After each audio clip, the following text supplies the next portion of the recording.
Sir देखो हम video को नहीं करते मोबाइल खाली बाइट देबे न देले सर केबे अधिकार नाही।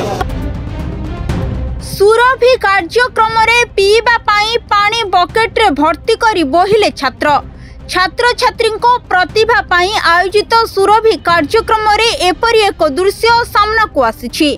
पदारे पड़िला बस्ता शिक्षा विभाग अधिकारी मनमुखी कार्य छात्र छात्री समस्या प्रति दृष्टि न दे करागला सुरभि कार्यक्रम।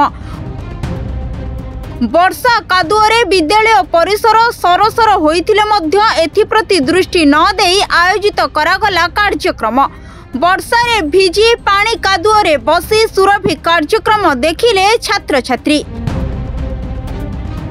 अन्यपटे एठी स्थायी शिक्षाधिकारी नथिबा बेले जणे महिला सह शिक्षाधिकारी द्वारा दुर्नीति और दुरावस्था रे विभाग चलिछि।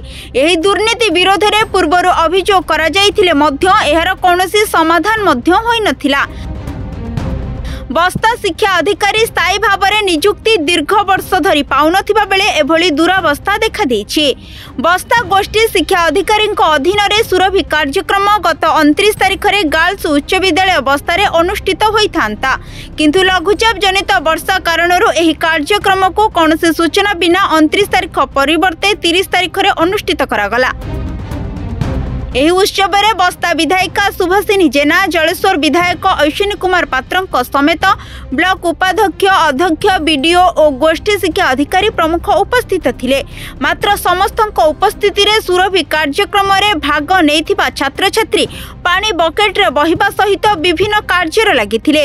एथि सहित छात्र छात्री मानकर बसिबा पाई पानी कादुआ रे चेयर पड़िथिबा बेले छात्र छात्री माने पानी रे नाही नथिबा दुर्दशार सम्मुखीन होइथिले।